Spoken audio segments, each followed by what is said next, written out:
আসসালামু আলাইকুম। আমার চ্যানেলে আপনাদের সকলকে স্বাগত।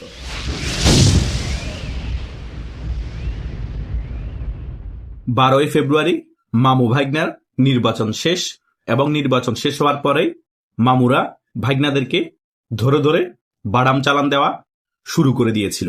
বাংলাদেশের প্রত্যেকটা জায়গায় মামুরা ভাগ্নাদেরকে ধরে ধরে এমন কেলান কেলিয়েছে, এখন ভাগ্নারা ভয়ে মামুদের সাথে আবার সমঝোতা করতে বসে আছে। গতকালকেই কিন্তু তার একটি নমুনা আমরা দেখে ফেলেছি। তারেক জিয়া নাহিদ ইসলামের বাসায় গিয়েছে এবং জামাত ইসলামীর আমিরেরও বাসায় গিয়েছে। শুধু তাই নয়, বিতর্কতভাবে অনেক গুঞ্জন শোনা যাচ্ছে এনসিপি বিএনপির সাথে একেবারে আতাত করে ফেলছে। তারা দুজন মন্ত্রী হওয়ার জন্য উঠে পড়ে লেগেছে। আদৌ কি ঘটনাটি ঘটে যাবে? বিএনপি কি সত্যি এনসিপি থেকে এই যে কোনো দুইজন টোকাইকে মন্ত্রী বানিয়ে ফেলবে? আমার থেকে ব্যাপারগুলো বিশ্বাস হচ্ছে না। তারপরও আমি তারেক জিয়াকে বিশ্বাস করতে পারি না। কারণ দেখেন, 12ই ফেব্রুয়ারি কি সুন্দর একটি নাটকের ছক আঁকা হয়েছিল। তার 2-3 দিন আগে যে যমুনায় ডক্টর ইউনূসের নেতৃত্বে বৈঠক হয়েছে, সেখানের মধ্যে তারা আসন সমঝোতা করে ফেলেছিল। আমি আপনাদেরকে ক্লিয়ারলি তখন বলেছিলাম বিএনপি 220টা আসনের কাছাকাছি পাবে, জামাত ইসলামীকে 50টা আসনের উপরে দেওয়া হবে। যদি এই বিষয়টাতে বিএনপি শেষ পর্যন্ত মেনে নেয়, সুন্দর মতে সমঝোতা করে ফেলে, তাহলে নির্বাচন হয়ে যাবে।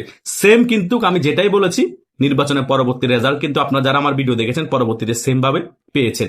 তার মানে নাহিদ ইসলাম এমপি না হলো নাহিদ ইসলাম এমপি হতো, আক্তার এমপি না হলো আক্তার হোসেন এমপি হতো। কিন্তু ঠিকই কিন্তু সেম, নাহিদ ইসলাম এমপি হয়নি ভোটে, তাদেরকে এমপি বানিয়ে দেওয়া হয়েছে। ওই বিএনপির সাথে যেভাবে সমঝোতা হয়েছে, সেমলি আক্তার হোসেনও কিন্তু এমপি হয়নি, তাকে এমপি বানিয়ে দেওয়া হয়েছে। আরো 4জন যারা যারা আছে তারা অটোমেটিক্যালি এইভাবে হয়ে গিয়েছে, কিন্তু সিলেক্ট করা হয়নি যে তাদেরকে এমপি বানানো হবে। কিন্তু কথা হয়েছে 5 থেকে 6 জন এনসিপি নেতাদেরকে সিট ছেড়ে দেওয়া হবে। আর জামাত ইসলামী কয়টা আসন পাবে মোটামুটি আগে থেকে নির্ধারণ ছিল।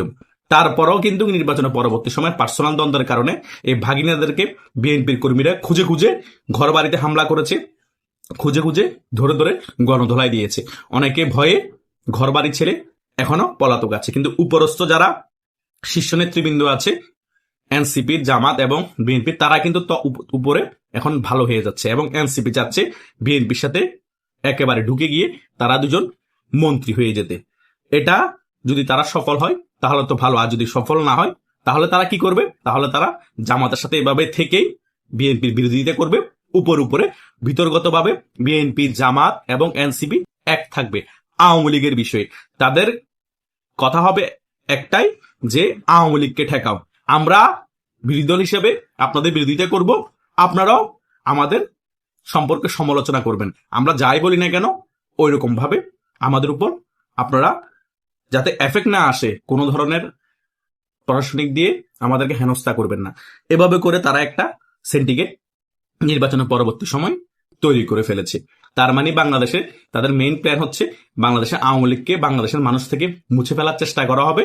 বাংলাদেশের মধ্যে এখন আওয়ামী লীগের পরিবর্তে এখন জামাত ইসলামী জোটটাই হয়ে যাবে একটি বিরোধী দল, আর বিএনপি ক্ষমতায় থাকবে। এভাবে চলমান থাকবে, মানে পরবর্তী নির্বাচনও তারা আওয়ামী লীগকে একেবারে অজনপ্রিয়তা বাংলাদেশের মধ্যে মানুষের কাছে করে তুলবে, যে এই 5 বছরে এমন ভাবে তারা সরকারি দল বিরোধী দল আচরণ করবে।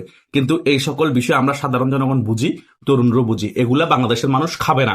এই 12ই ফেব্রুয়ারি নির্বাচনে বাংলাদেশের মানুষ ভোট কেন্দ্রে না গিয়ে ক্লিয়ার করে দিয়েছে। এত চুরি চামারি, এত ছাপ্পা ভোট, ভুয়া ভোট দেওয়ার পরও মিথ্যা কথা যে প্রচার করেছে, 60% ভোট হয়েছে, 40% ভোট হয়েছে, এগুলো ভুয়া, সকল কিছু ক্লিয়ার হয়ে গিয়েছে। কারণ যেখানে 11টা পর্যন্ত 14% ভোট হয়েছে, সেখানে 12টা বাজে বলা হচ্ছে 32% ভোট হয়েছে। মানে 1 ঘন্টার মধ্যে 2 কোটি 2.5 কোটি মানুষ ভোট দিয়েছে, জিনে এসে ভোট দিয়েছে। তার মানে সকল কিছু মিথ্যাচার। বাংলাদেশের 25 থেকে 30% মানুষ, আমি বাড়িয়েই ধরলাম, ভোট কেন্দ্রে গিয়েছে, ভোট দিয়েছে, আর 75% মানুষ ভোট বয়কট করেছে। আমরা মামুদের এই নির্বাচনকে সম্পূর্ণরূপে বয়কট করেছে। আওয়ামী লীগের যে নো ভোট ক্যাম্পেইন ছিল সেটাকে সমর্থন জানিয়েছে। যতই কিছু করুক না কেন, এনসিপির যেগুলো তৃণমূল কর্মী আছে তারা গণদোলায় খেতেই থাকবে। যতই এনসিপি বিএনপির সাথে সমঝোতা করুক, শিবির জামাত সহ সমঝোতা করে রাজনীতি করুক, কোনো লাভ নাই। তৃণমূল কর্মীদেরকেও বাঁচাতে পারবে না। আর এনসিপির যে টোকাই 2 জন মন্ত্রী হতে চাচ্ছে, সিস্টেমেটিক ভাবে বিএনপির সাথে আঘাত করে, মন্ত্রী হতে পারবে না। কথা বুঝতে পেরেছেন? হয়তোবা এখন যে তারেক জিয়া সৌজন্য সাক্ষাৎ করছে, জামাতের সাথে সৌজন্য সাক্ষাৎ করছে, এটা হয়তো 1-2 বছর এভাবে চলমান থাকবে। আওয়ামী লীগ যখন মাঠে ফিরে আসবে তখন সকল রাজনৈতিক দল একত্রিত হয়ে গেল আওয়ামী লীগকে ট্যাকেল করতে পারবে না। কারণ বাংলাদেশে বিপুল সংখ্যক লোক বাংলাদেশ আওয়ামী লীগকে ভালোবাসে। বাংলাদেশে বিপুল সংখ্যক খেটে খাওয়া মানুষ আওয়ামী লীগের জন্য জীবন দিতে প্রস্তুত। তারা রাজপথে জীবন দিয়ে দিবে, কিন্তু আওয়ামী লীগকে আবার বাংলাদেশের রাজনীতিতে প্রতিষ্ঠা করবে। সেখানে জামাত এক হয়ে যাক, বিএনপি এক হয়ে যাক, কি আসা যায়?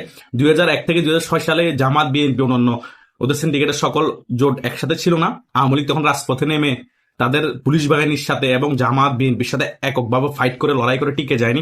জামাত ওপেন বাইতুল মোকাররম থেকে গুলি করেছিল না, তারপরেও কে আওয়ামী লীগকে দমাতে পেরেছে? কতজন মানুষকে মেরেছিল আওয়ামী লীগ? পরে গিয়ে আওয়ামী লীগ রাজপথে জয়লাভ করে লগি ভোটে আন্দোলন করে নৃত্য করেছিল। এটা অনেকেই বলে, কথা বুঝেন না, গুলির সামনে যুদ্ধ করেছে। তো সে আওয়ামী লীগ আবার যখন ঘুরে দাঁড়াবে, সে আওয়ামী লীগ আবার রাজপথে টিকে যাবে।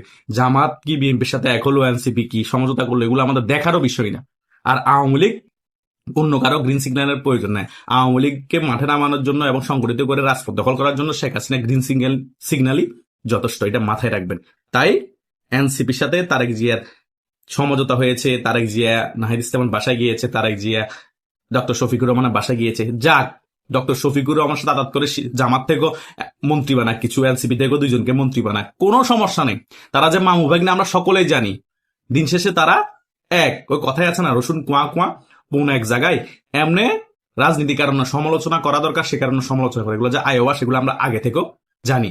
হয়তোবা তৃণমূল পর্যায়ে পার্সোনাল কারণে জামাত, বিএনপিরা টুকিটাকি মারামারি হবেই। আওয়ামী লীগের মধ্যে গ্রুপিং এ মারামারি হয় না, এরকম আর কি মারামারি হয়। তো এই মারামারি হওয়া মানে তারা উপর লেভেলে এন্ট্রি তারা না, এটা জাস্ট আয়োয়াস করে রাখা যে বাংলাদেশে একটি বিরোধী দল আছে, মানে আওয়ামী লীগের যে অ্যাবসেন্স সেটা বুঝতে না দেওয়ার জন্য এই সকল কিছু করা হচ্ছে। এটাকে বলে টুইন পলিটিক্স, মানে সরকার দলও আমরা থাকবো এবং রাজপথও আমরা থাকবো। মানে যারা আমাদের মেইন শত্রু মানে আওয়ামী লীগ, তাদেরকে স্পেস দিব না। এটাই হচ্ছে তাদের মেইন রাজনৈতিক ফিলোসফি। আমরা এগুলো সকল কিছু তরুণ সমাজ এখন বুঝি, সেই কারণে তরুণ সমাজ আমরা যারা ইউটিউবার কথা বলি তারা আপনাদের মাঝে তুলে ধরি, যাতে আপনারা কনফিউশনে না পড়েন। আশা করছি আমি আজকে যে বিষয়গুলো আলোচনা করেছি মোটামুটি দুধকে দুধ পানিকে পানি হয়ে গিয়েছে।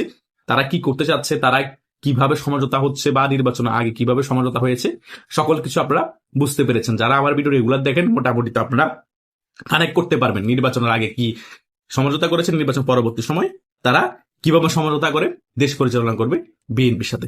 যতই কিছু করুক আওয়ামী লীগ রাজপথে না, আমরা রাজপথ দখল করলে সকল কিছু ভ্যানিশ হয়ে যাবে। যেভাবে 5 আগস্ট শেখ হাসিনা প্রথম হওয়ার পর আওয়ামী লীগ ভ্যানিশ হয়ে গিয়েছে, কোথাও খুঁজে পাওয়া যায়নি, সেম এখন মনে হচ্ছে বিএনপি, জামাত, এনসিপি বিশাল বড় কিছু বাংলাদেশের এককভাবে আওয়ামী লীগকে ট্যাকেল করতে পারবে। কিন্তু আওয়ামী লীগ যখন দেখবেন রাজপথে নামে আন্দোলন সংগ্রাম চাঙ্গা করে ফেলবে, এরও হারিয়ে যাবে, আবার আওয়ামী লীগের দাবদাবা হবে, আবার আওয়ামী লীগ বাংলাদেশে সরকার গঠন করবে। এটাই হবে বাংলাদেশে। এভাবে রাজনীতির পট পরিবর্তন হয়, এভাবে বাংলাদেশে রাজনৈতিক দলগুলা সরকার পরিবর্তন হয়। আশা করছি সকল বিষয় বুঝতে পেরেছেন।